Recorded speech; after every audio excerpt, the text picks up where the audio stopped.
Good afternoon, everyone. This is Troy Kilpatrick, Journey Museum and Learning Center Executive Director, and this is new for us, you guys, so thank you for signing in today. The world has changed so much since the last time we have hosted a program.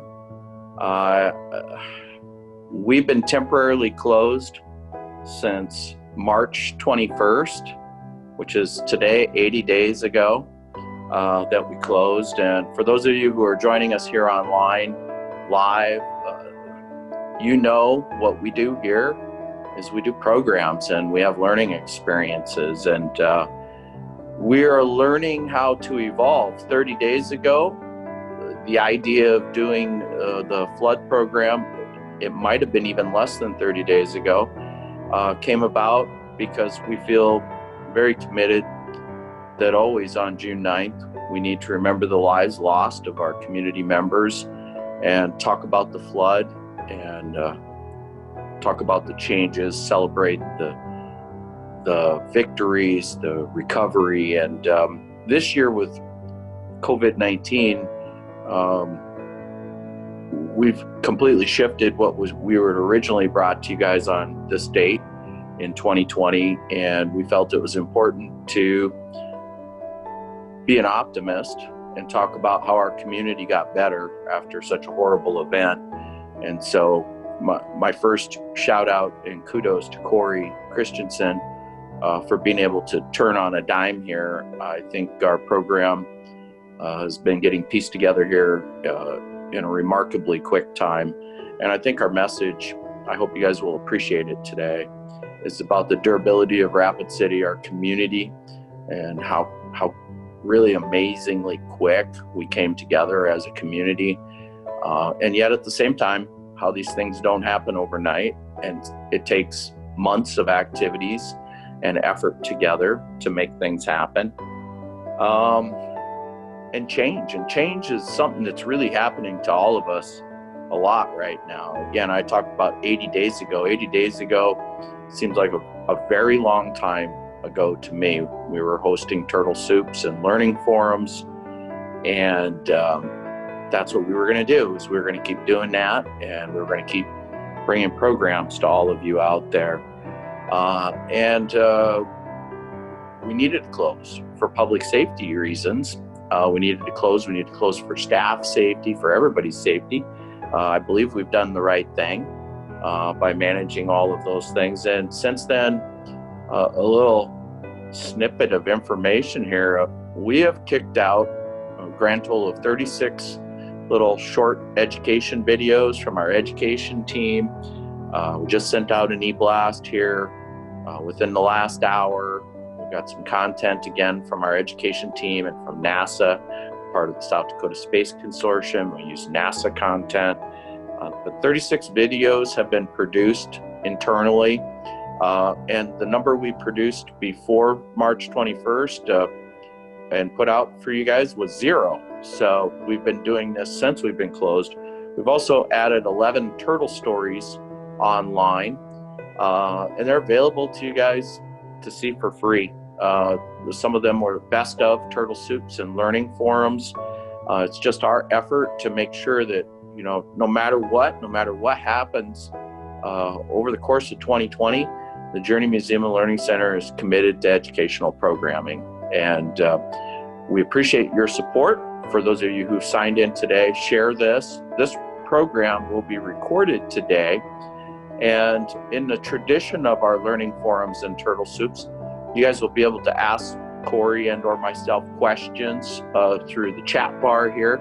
And we'll get to those after Corey is through the presentation, and we'll have a discussion on that. And again, the recording will be made available. Our first foray into this type of programming, we partnered with Historic Preservation in the City of Rapid City last week with Dr. Eric Abrahamson, Dr. Eric Zimmer make a presentation. That recording is available online.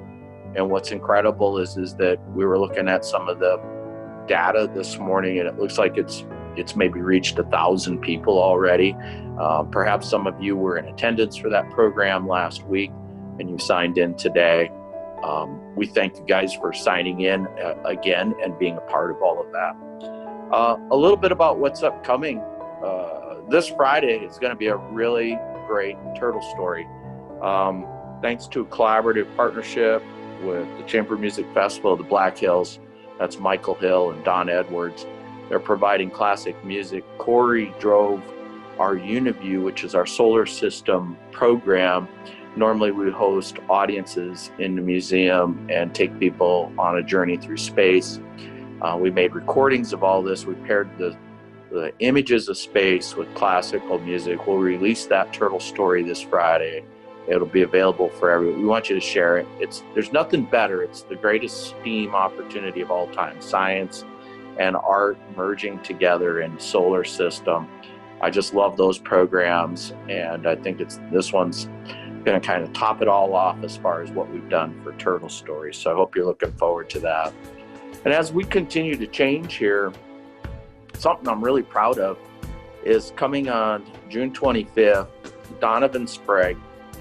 My first year here as executive director in 2014, he spoke on this date. It's a significant date. Many of us would look at this and refer to it as the Battle of the Little Bighorn. This program is the Battle of Greasy Grass, and that's the Lakota. That's the Lakota way of describing that battle at Little Bighorn between Custer and Native American communities. And Donovan brings such a wonderful perspective to this conversation. This will be hosted online also. It's the safest way for us to present programs, and we can't necessarily guarantee how many people we could get into a theater. So we'll be providing you guys with information, and I want to be upfront.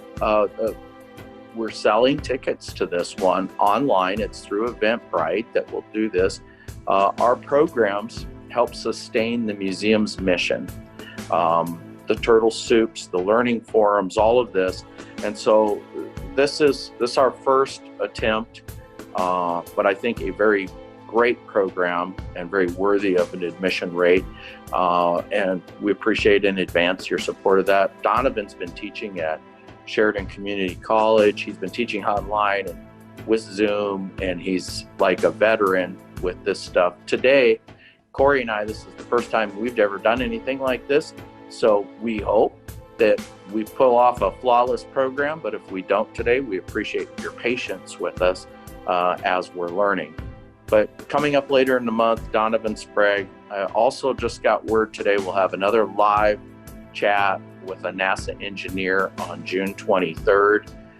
Keep watching us at journeymuseum.org. There's just a ton of information out there.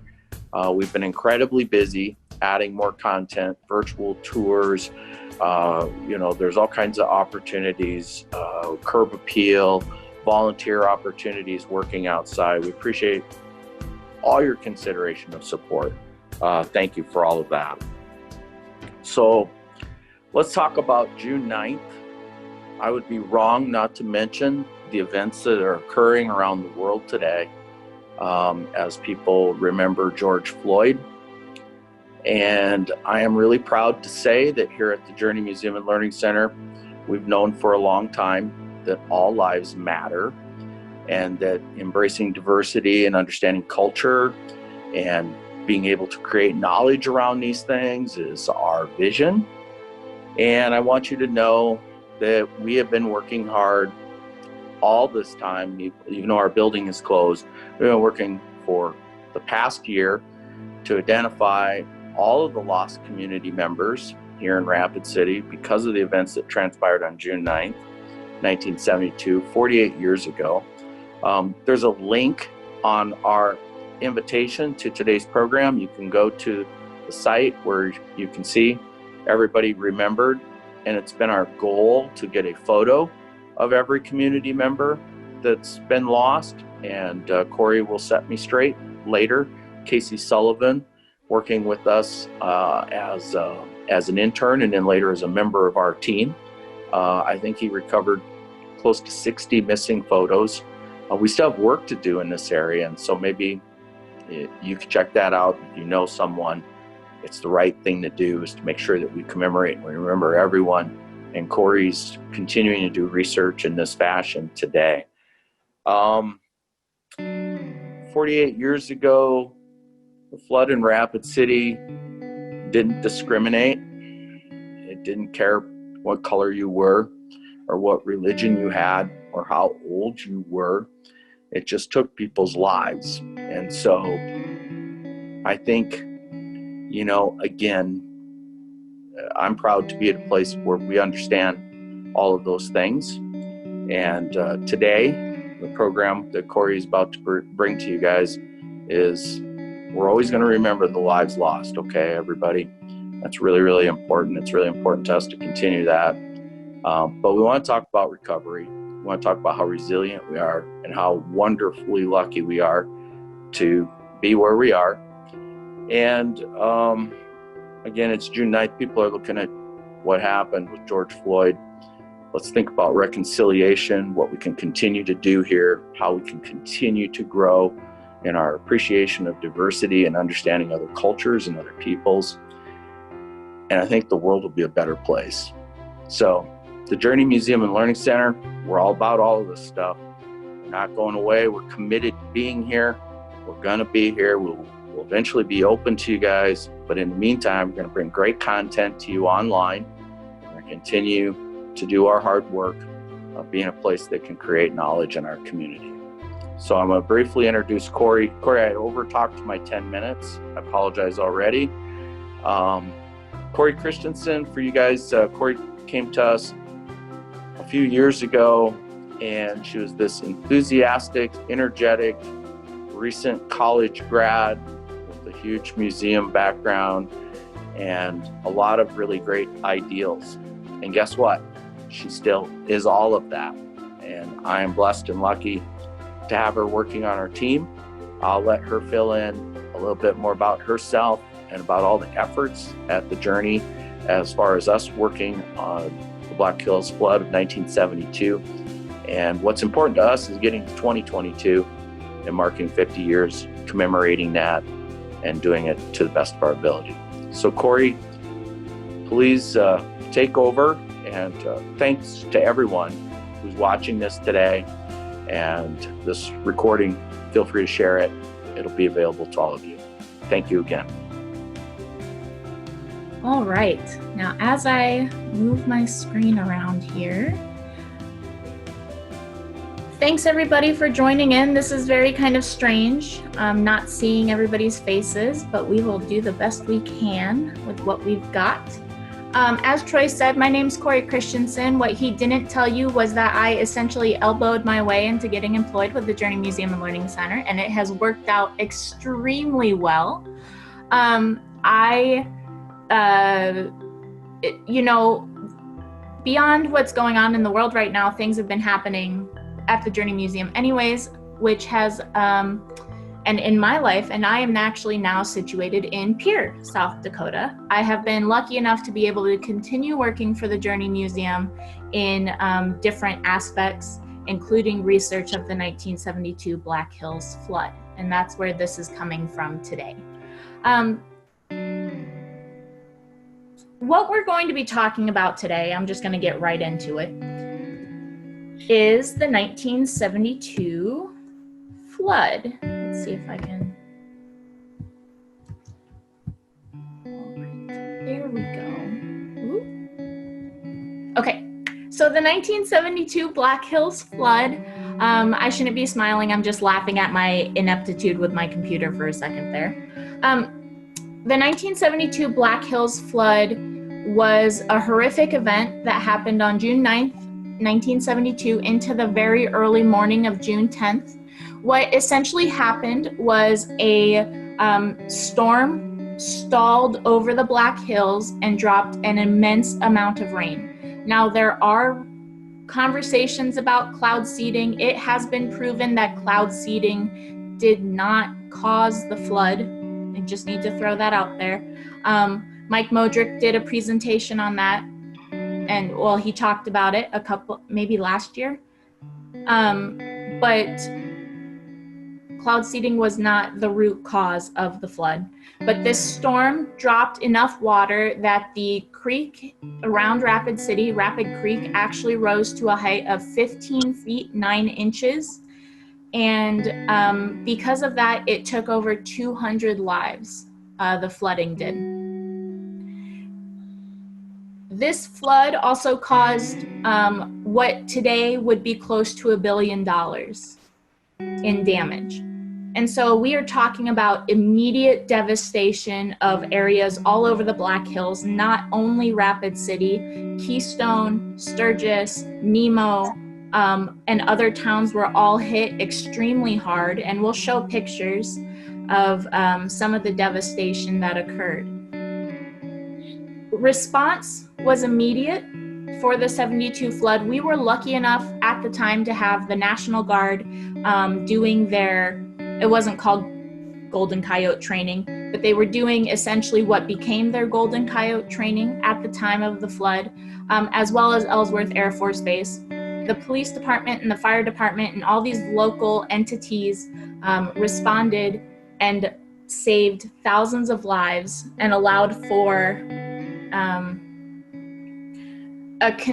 not considerably low, but a lesser amount of victims than what should have happened. If we didn't have the National Guard and the Air Force, the number would be much higher in the amount of victims that died during the flood.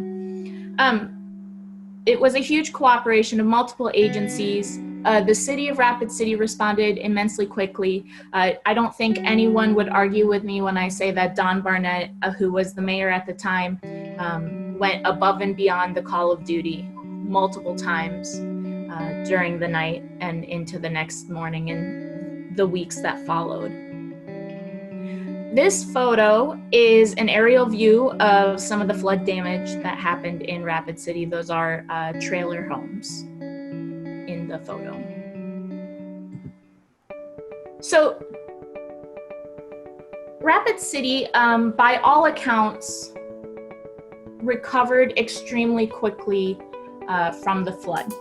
And but we need to talk about what that word recovery means before we go any further, because recovery in some senses means that, you know, everything went back to normal, and that's not the case for Rapid City. And so when I'm talking about recovery, I'm talking about the infrastructure and the physical recovery from the 1972 flood, the rebuilding of the city. But the city didn't go back to the way it was, and I'll show examples later in the presentation. But so keep in mind that when I'm talking about the recovery of an event, of this event, I'm actually talking about rebuilding and actually going further or changing the way Rapid City looked. The photo that's on the screen right now, that is the Safeway in Bacon Park. And that's the cleanup of the Safeway in Bacon Park. And so this program essentially is actually going to be talking about what did the recovery of a community look like, what were the different aspects of recovery that we're going to talk about, and hopefully at the end of it, you guys will have a better sense of positivity and the good stories that come out of tragedies, because I think at the end of it all, I think humans need those good stories once in a while. And so I'm going to tell some of those. At any time, if you guys have any questions, please put them in the Q&A portion of Zoom or in the chat. We'll be checking both, and I will answer as many as I can. Okay. So let's talk about people for a second. Like I said, the response to the flood was quick, and that was only because we had people in town and right outside of town ready to observe, or ready to serve, I should say. People were in place to help the process. Over the recovery period, the National Guard actually had 2,592 personnel involved. The U.S. Air Force had over 3,200 personnel involved in cleanup, recovery, and rescuing during the night of the flood itself. Of course, we can't forget the fire department, the police department, the Salvation Army, all of these local entities that stepped up and helped. When we're talking about recovery and we're talking about dealing with traumatic incidents or pandemics or anything that could cause some sort of trauma or ongoing damage, people are very important. And we'll see that more in the next slide, but I'm going to stress this multiple times, is that people and their actions are very important when it comes to recovery. This photo, and all of these photos, I should say, all of these photos stem from the library's research site, which you guys should have a link to. You can search different photos and you can go to different archival spots on the internet that are all connected back to the library site and see these and more photos there. But this photo are corpsmen inspecting flood damage.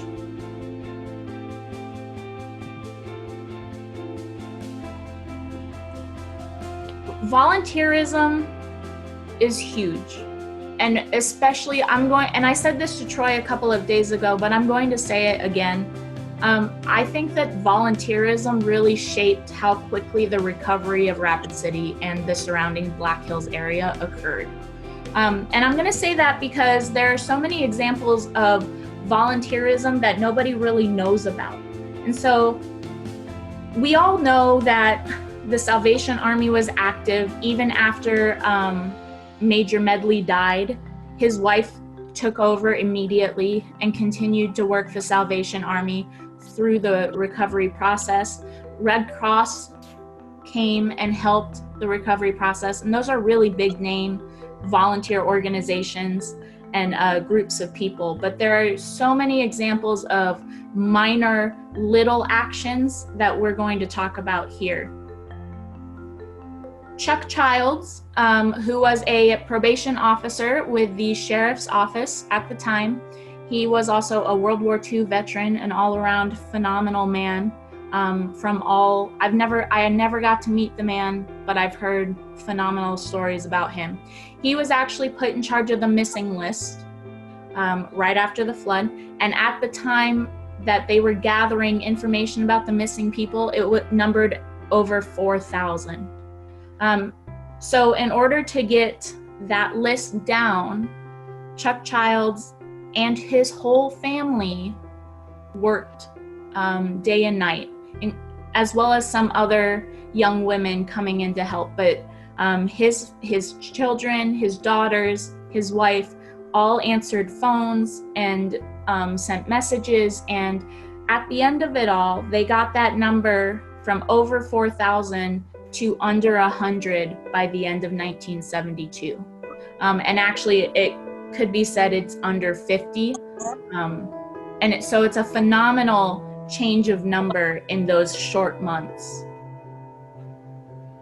Morticians and funeral directors from all over the region, Wyoming, Montana, Idaho, they all came down to Rapid City and helped with the care of the victims from the 1972 flood. They worked in the different funeral homes and they helped the grieving families. They helped do the funerals. And they did this out of the kindness of their heart because they saw this event occurred and said, oh my goodness, they're going to need help. Again, when it comes to victims, the other volunteers that you don't really hear often are the dog teams. So police departments from all over the country sent dog teams to Rapid City to help look for victims. And I think, even though this is a very sad part of the recovery process, I do think that talking about the recovery of the victims and how volunteers helped those victims and those victims' families is very important. There's also a group of people who didn't want any recognition, so I'm only going to mention them slightly to honor that even 48 years later. But that's a group of Mennonites who actually were in Rapid City, and they went from household to household and asked them what they needed. And if they needed water or food, help cleaning up, they would do that for them. And so it's another group that, and they really didn't want any recognition then, and I'm going to stop talking about them now, but that's very important. And then I've heard stories of volunteers who they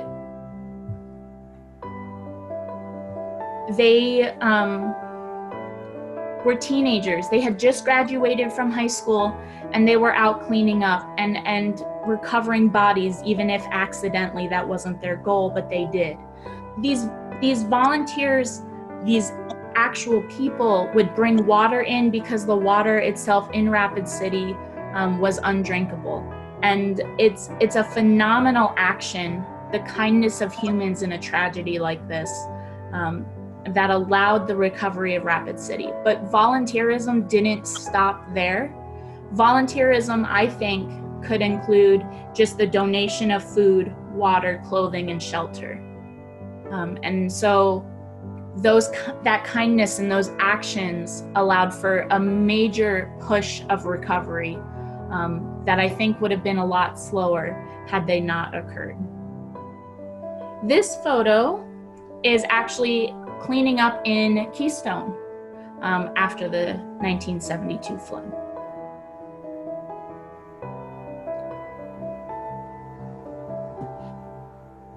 So, let's see, there we go.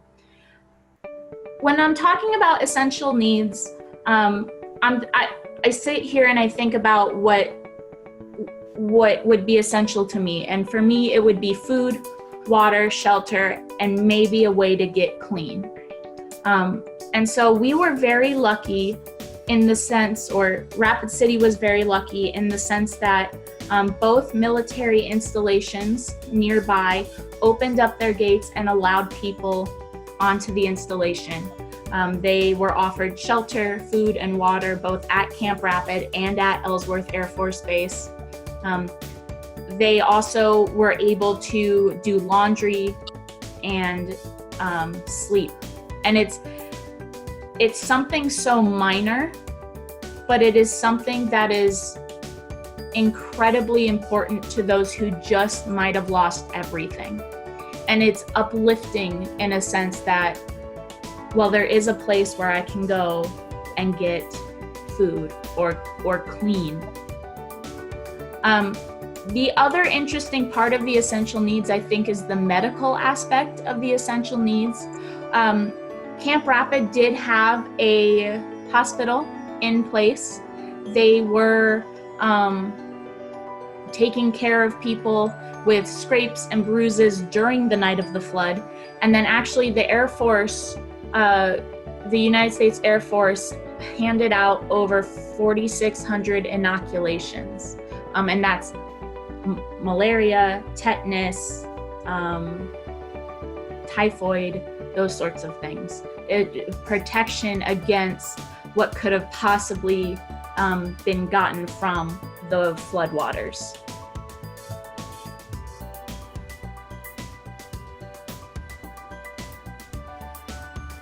This photo is just another cleanup photo from Rapid City. So tourism recovery, before I talk about the recovery of tourism, I would like to discuss what happened at like the night of.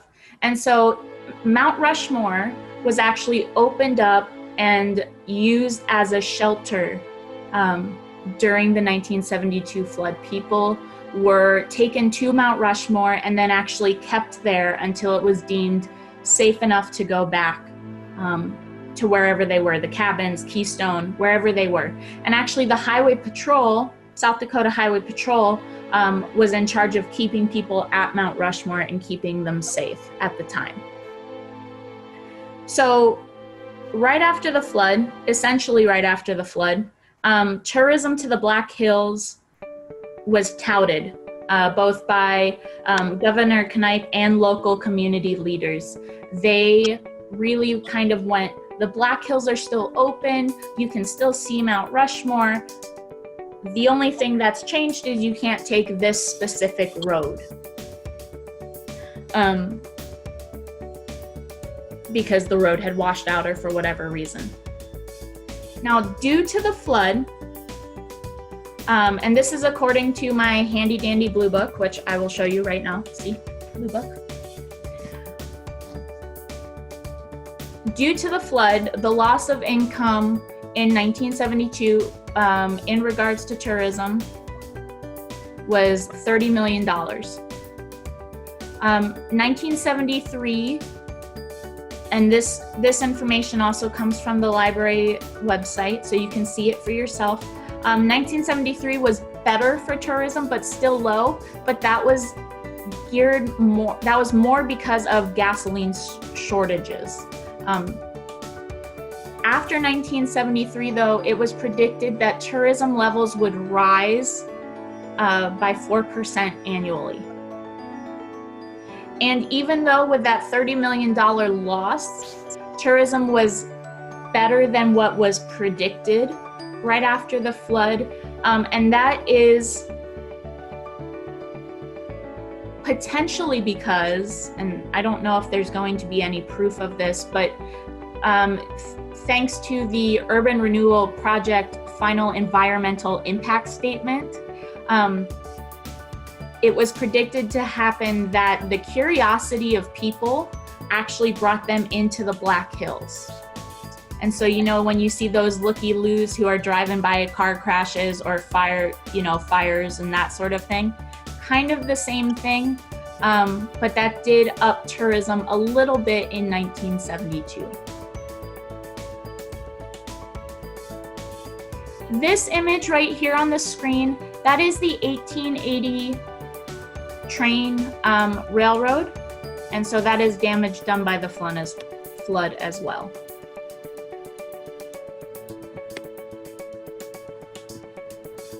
So I can say all I want. Oh, excuse me. I can say all I want about the actions of people, but money goes a long way as well for recovery purposes. And this, what I'm going to read to you is word for word a memo from Mayor Don Barnett dated December 18th of 1972. He says, to date, to the Special Flood Fund number 215, which the City of Rapid City established a few days after the disaster, we have expended the amount of $1,778,833.74. He then goes on to say, it would be a safe estimate to state that the City of Rapid City will spend within the neighborhood of $2 million within the next few months. He later states in this memo, though, that that estimate does not actually cover the rebuilding of bridges, that does not cover the rebuilding of Canyon Lake, or any park system, Storybook Island, or any other items. So he didn't actually at that point have the estimates for rebuilding that he needed. So essentially that amount of money, while minute, grew exponentially. Again, from my blue book, because this book was actually copyrighted in 1972, so it is very close to the date of the flood itself. This book goes into the federal resource allocation, and the federal resource allocation for the 1972 Black Hills flood exceeded $115 million in 1972 money. That's divided up into 3 separate percentages. About 21% of that goes towards emergency repair and reconstruction. 51% of that goes towards longer range development plans and programs. And then 28% of that went towards loans to individuals and businesses and the local government. Beyond government funding, be it local or federal, there was also other types of funding that came into Rapid City. I think what touched me the most and what was most impactful to me were the letters that were sent to the newspaper. People would send donations and letters into the Rapid City Journal, and they would go, "Dear Rapid City, we hope that even this little bit helps in some way. We hope you can utilize it, and we're praying for you," is essentially what these letters read. And so Rapid City Journal would print those in the opinions columns, and then presumably made sure the money got to the correct places where it needed to go. And so funding came in essentially from all over the country, and that again is a personal recovery push. Another story that I think needs to be told, and one that hasn't been told, is the funeral homes in Rapid City. They actually formed a nonprofit during and right after the 1972 flood.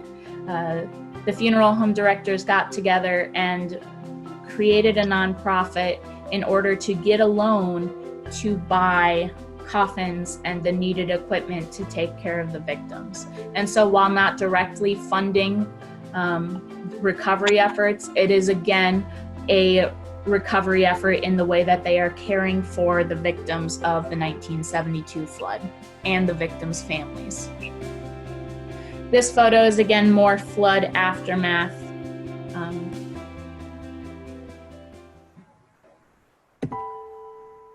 So a lot of what Rapid City did to respond has been talked about in this presentation already. But there is one more thing we need to talk about, and that's the greenway system. Leonard Swanson, right after the flood, called the floodplain the suicidal floodplain, and was very emotional about and very adamant about not letting anyone live in that floodplain anymore. And so the city council, the mayor, everybody decided that it would be safer to have some sort of green space, a greenway. And that's the park system we have today. Memorial Park, Founders Park, all of these areas come from the 1972 flood. And so this is, I think, a very important aspect of the recovery of Rapid City, because while it is a change to what Rapid City was, it did give something beautiful back to the city. And it did allow for a specific type of healing. Recovery itself is hard to measure. Truly, the infrastructure of Rapid City was never the same after the flood. It's very obvious where. The Greenway, Storybook Island is not in the same place, and that took years to come back. But the idea of recovery exists in Rapid City because of the positives that came out of the flood, and that is the actions of the people and the kindness of the people. And so I think when we're talking about recovery and we're talking about what's going on in the world today, I think we need to keep in mind that the positivity and the positive actions of people and the kindness of people will help recover a lot more physically, but also mentally than any sort of funding ever will. While money is great to rebuild physical structures, kindness does go a long way. This is Omaha Street right after the flood. I feel like I went really fast, Troy. I hope that at this point I'm gonna take my screen down and hopefully be able to look at the chats and the Q&As. If anybody has any questions, please feel free to type them out. Hey, Corey, Yeah. while you were talking, a couple comments came in, and I'll share them with you. And perhaps one of them is going to be very detailed from Kevin Meyer. Wait. He is. he is asking about, of the 238 people who lost their lives, there were also missing people.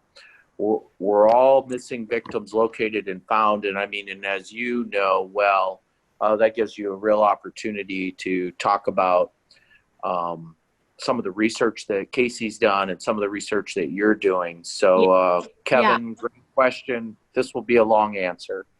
So here's the thing is I stopped sharing my screen prior to getting to the part where I talked about the ongoing research.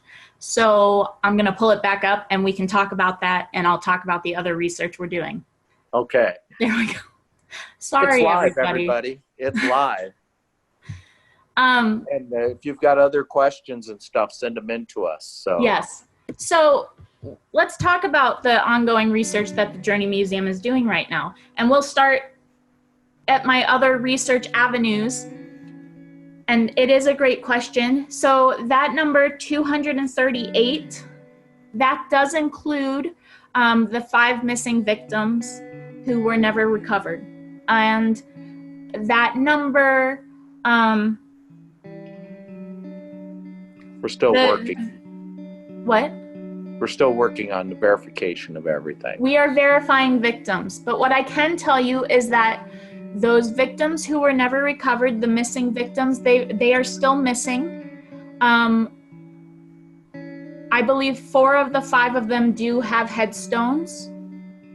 And so they are considered, and a couple of them, it was in the journal, the Rapid City Journal side bits.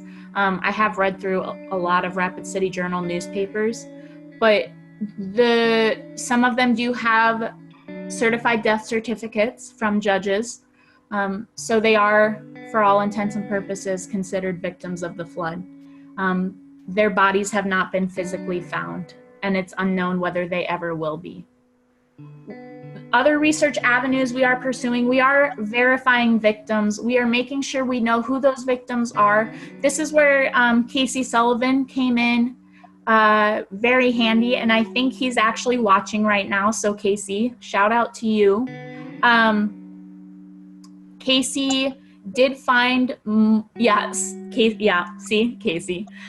Casey did find multiple photographs of victims that we didn't have before. He has also helped us verify different victims, and we're just making sure that we have everybody who died during the flood. And that is the most important, I think, aspect of the research that we're doing right now. And Troy may disagree with me, but for me, that is the most important, is making sure we do know every single person who died during the flood. Another research avenue we are going down, though, is the influence of the flood on McGovern's presidential campaign. It's a little bit interesting to look at budgets and that sort of thing, but that is what we are working on.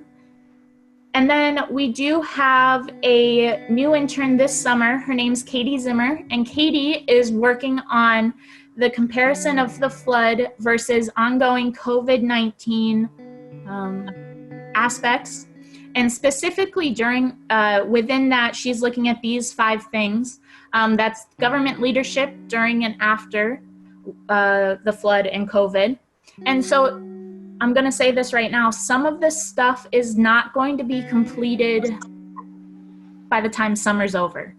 And so this is giving us a very good starting point and a very good basis for ongoing conversations that we'll have. She's also looking at divorce and marriage rates, the effect of these traumatic incidents or traumatic disasters on minority groups within the community. She's looking at crime rates and economic impact, which includes employment, tourism impact, etc. And she's actually working specifically on tourism right now.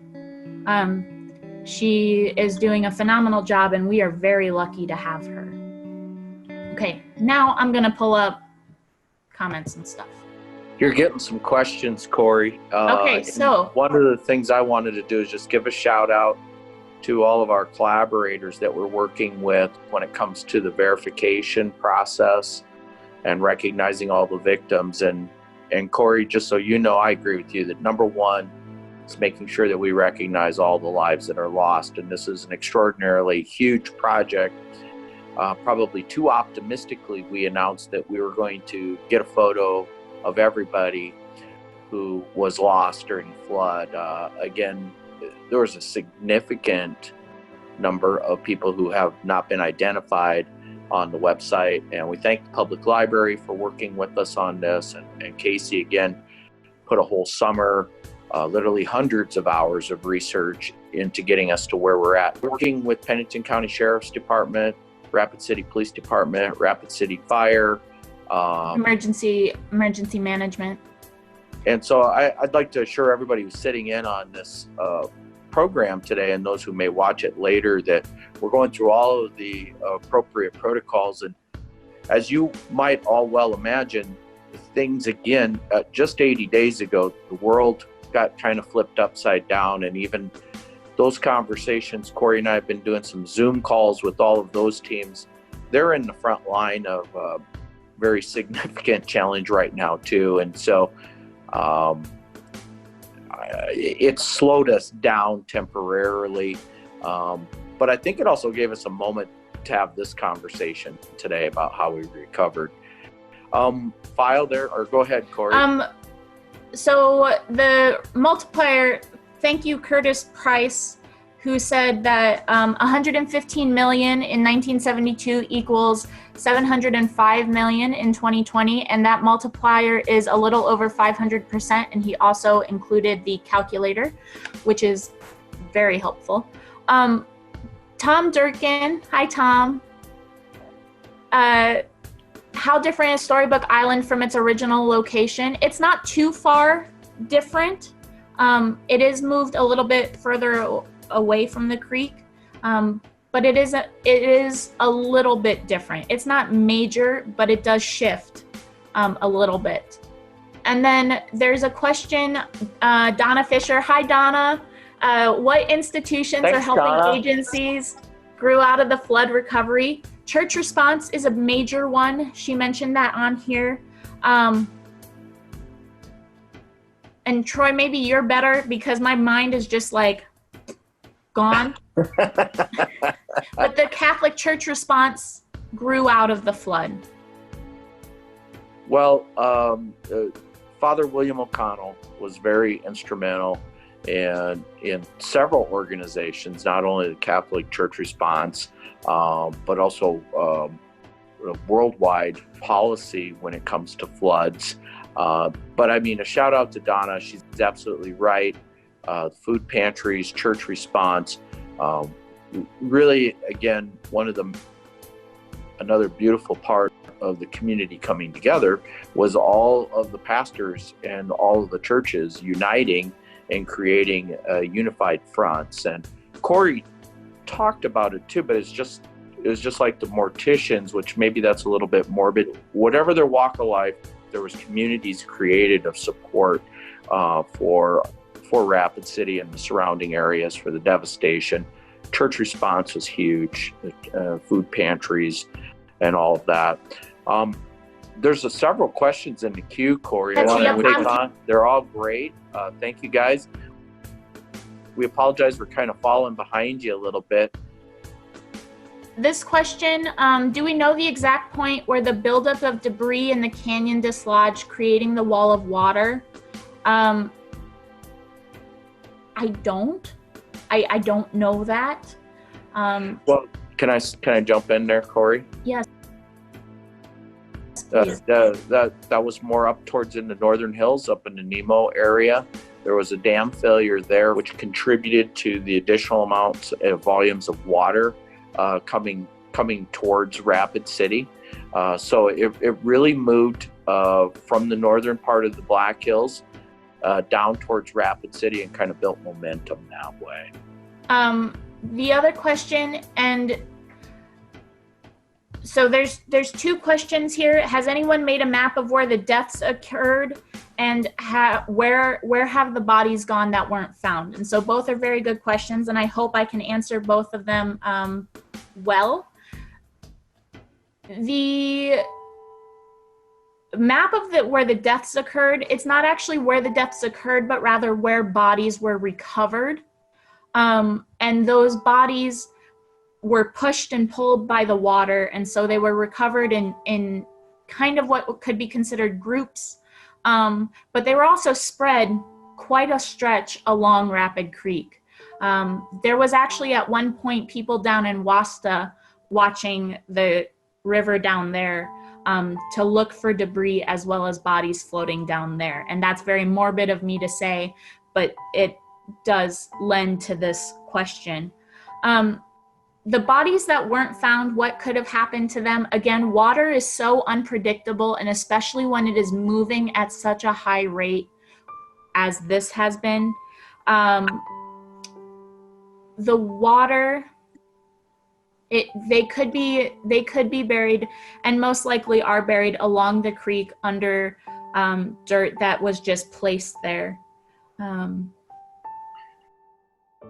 Corey, can I throw out some more things on locations here too? And I think our audience should know that part of the significance of where the Journey Museum was built was because of the number of recovered bodies that were found in the trestle systems along the creek down this area here. So if you were to look at that mapping of the recovery of the bodies, there is some significance as to where we're at.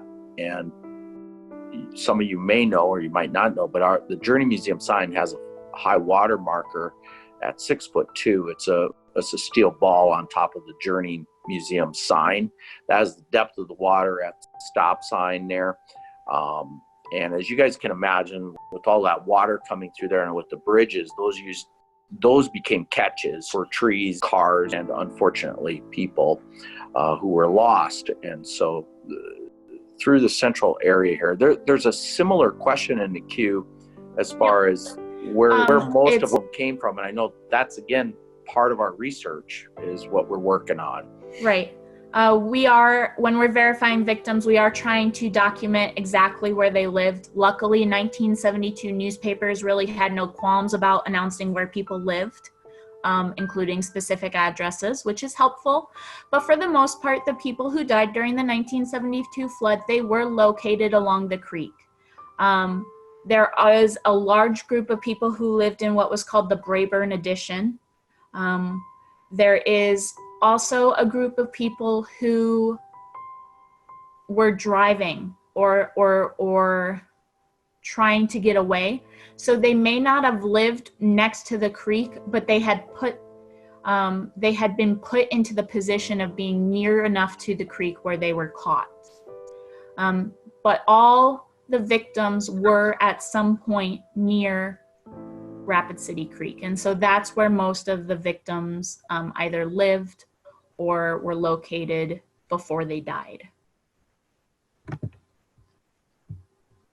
Let's see. You guys have asked, there's been lots of great participation. I want to thank you guys. I don't know if you see me or not when I scroll away to look at chats because we're new to this, but I just want to thank everybody for the robust volume of comments. Corey and I are it's new for us to juggle these, so I hope we're keeping up with you guys. Thank you. Mr. Meyer, you are correct. The wall of water that caused the most deaths was when the earthen dam gave way. That water sweeping through Rapid City did cause a lot of the damage that was done. Even before that, the flooding was getting worse and worse, and that's why people were trying to escape. And then when the Canyon Lake Dam failed, that rush of water did cause a lot of the death and destruction that followed with it. Yes. And Deb Keene is added to that. So thank you, Deb, for being out there. Corey, you might not have seen that while you were talking. I'm looking. Yep. And then Donna said another avenue of research would be the need for childcare as families worked on recovery. This kind of goes into the other aspect of research that I am specifically looking at, and that is personal recovery from the flood, right? And so there is a lot of documentation talking about childcare, divorce and marriage. And that's where Katie kind of comes in to help us too. When she's looking at divorce rates and marriage rates, we are kind of looking at how the flood influenced the community of Rapid City without looking at the physical or infrastructure aspects of recovery. Thank you, Donna. You and I are on the same page. There's in the chat queue, someone asked about whether there's a documentary or any footage. It was our hope that by 2022 that we'd have something developed. In regards to footage from that, it was all in the evening hours, really, and it's 1972. So I'm not aware of really anything during the actual event itself. There are some tapes and content that we have here at the museum, different formats that we need to convert. And we don't know what we have there exactly. So that's all part of our research. And I don't know, Corey, we're hoping that, it'd be great if it'd be sooner, but we want to make sure that by the time we commemorate this a 50th time, that there's additional supporting communication about all of this. Right. There are like little bits and pieces of documentary footage of the flood itself, mostly just rushing water. The aftermath has been documented quite thoroughly through photographs from the journal, photographs from people, footage from news stations from all over the country. That's been documented quite well. There are oral interviews both at the Oral History Center at USD and at the library, and then the Journey Museum and Learning Center, before COVID-19 occurred, would, sorry, I got distracted by the comments. The Journey Museum and Learning Center is working on interviewing survivors again because we are getting so close to the 50th commemoration of the flood. We are also working on interviewing the first responders who would respond to a flood of this magnitude today. And so that does include the fire department, the police department, the sheriff's office, the emergency management. We got to sit down with emergency management and the fire department, as well as the police department, and go over their policies, their protocols, the trainings they have. It was quite awesome and very informative. And we do have all of that saved. We will hopefully be releasing it in the future and using it as part of a new updated flood exhibit for 2022. The flood wave would have been similarly destructive even if the dam had not failed. I've heard that as well. And I think, Curtis, he adds a lot to that. And I mean, the magnitude, the amount of water, the velocity of the water, the wall of water we've referenced to here, these are all so astounding, the volumes and the speeds of everything here. And you're right. And again, we talk about the impact of it throughout the whole area. It was huge. And I mean, the thing that we all have to keep in mind here too, and Corey, you probably have this right at your fingertips. You notice how I put the pressure on you, but the flooding all occurred and the creek was back in the riverbed by early the next morning. Within 12 hours. Yeah, it just all happened so fast. It was of such high volume and such intensity. And then back within the creek bed almost instantly after. Right. Curtis Price also asked, should we have people we know with stories contact you? Yes, with the caveat that my location in Pierre is going to make it a little bit more complicated to do interviews right now. So but you can do Zoom. We can do them via Zoom. But the other thing we can do is when I do come out to Rapid, because I will come out to Rapid quite often, is we'll set up interviews at that time. But anybody who is willing to talk to us, we would welcome. We have also partnered with different universities to help us make sure that we do these interviews correctly.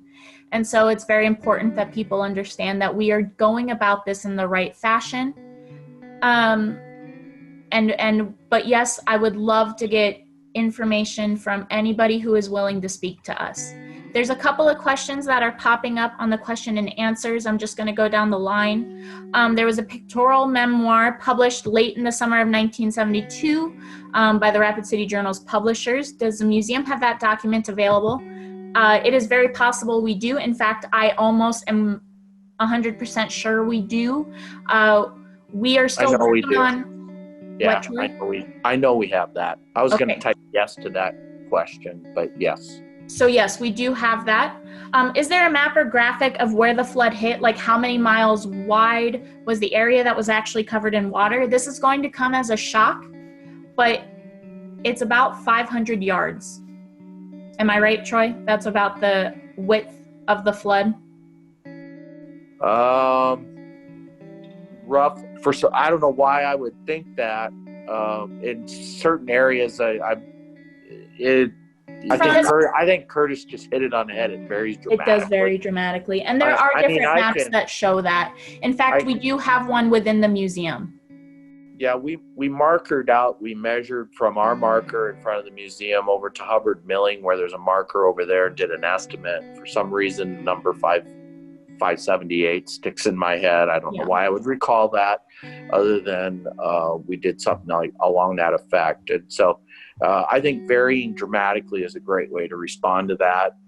Again, if you even just can think of from basically our doorway over to Hubbard Mills, how wide that is, and to think of water being all the way across that and moving at such a furious pace, it's very humbling. All you got to do is drive across the bridge there while you're coming towards us, and then just imagine all of that being covered by water. And it's very scary stuff. So for the other question, how many first responders died? 3 firefighters died, and they are memorialized within the fire station. One of the helmets is still in there. It's a very sobering sight.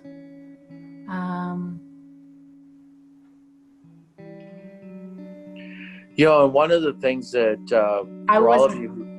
for all of you who've joined today, and this has been a wonderful, robust discussion of different things, and we will do the job again of what's the right way to say this, Corey, of getting back to talking about the event itself, making sure that we pay the appropriate tribute to the first responders, the organizations, and some of the leaders. Today's intent of the program was to show just how durable Rapid City was, and we believe still is today, as we face the challenges of COVID-19. We've been hit by an invisible flood today with this pandemic, and it's having similar effects on our businesses, our way of life. It's changing everything as we do things. And we hope that today's story helps give everybody the opportunity to pull together and be a part of the community. The volunteerism is a huge theme. All of us working together, the kindness that Corey talked about. I know I've been asked by Talent, which they gather blood. And right now, because of COVID-19 and all of the crisis there's a blood shortage. And so on their behalf, it was requested if I would make an announcement today, and I did want to say this. Can I finish the question first, please? I'm going to finish that, and then you got the floor back, Corey. How's that sound? Okay. So I'm just going to say we all need to stick together, and we did that. Corey, go ahead. So in regards to the first responders who died, people are saying, when one police officer did die, 3 firefighters, and then 7 men from Ellsworth, and I believe 3 or 4 National Guardsmen as well, all passed away. That does not include the people who died trying to save other people who weren't necessarily first responders, but they did put their lives on the line to save others. And again, that goes back into the kindness of people as well.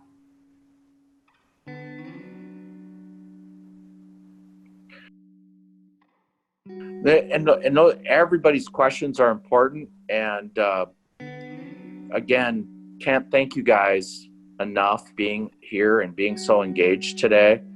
Corey and I didn't know what to expect, and I don't think we were prepared for the number of Q&As and chat comments, but I think we covered most of them.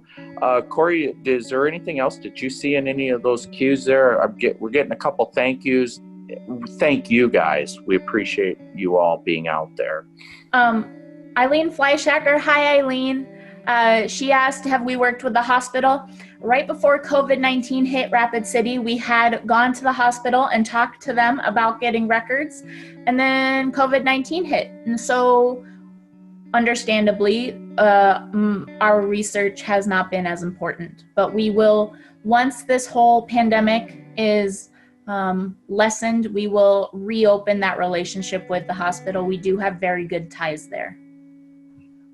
I would say that everybody's been very, very supportive of our efforts, the individuals that we've listed there. And I mean, we shouted out the talent, help Monument too. You can help them out as they serve our community during a trying time too. So again, it's all about community and helping. And Curtis was throwing out Feeding South Dakota. Yes. Yeah, we can't mention everybody enough. But that spirit of community is what we're bringing to you guys today. And our commitment here at the Journey Museum and Learning Center is to be a community place and to be a place for good-spirited discussions and history programs. I think we've already gone longer than I thought we would today, Corey. I don't want to cut anybody off, but getting several thank yous. And again, I think the thank yous, Corey and I'm shocked, humbled for being a part of the program. Corey, thank you for everything you do. And I mean, it's a weird day. I mean, Corey's in Pierre, Alyssa's somewhere in Montana. I am sitting in the Journey's boardroom all by myself in the dark of the museum. And we've got a robust audience and discussion going on like we couldn't have imagined 3 months ago. And it's spectacular. We love you guys. Thank you guys for your continued support. The chat does get saved automatically. Thanks to Zoom for that. But yes, Curtis, we will make sure we save the chat because everything you guys say is very important and does help our research that's ongoing. We look forward to being able to continue to share the research that we find with you guys. And we hope that you guys spread around that the Journey Museum is always, always, always going to be remembering the 1972 Black Hills flood.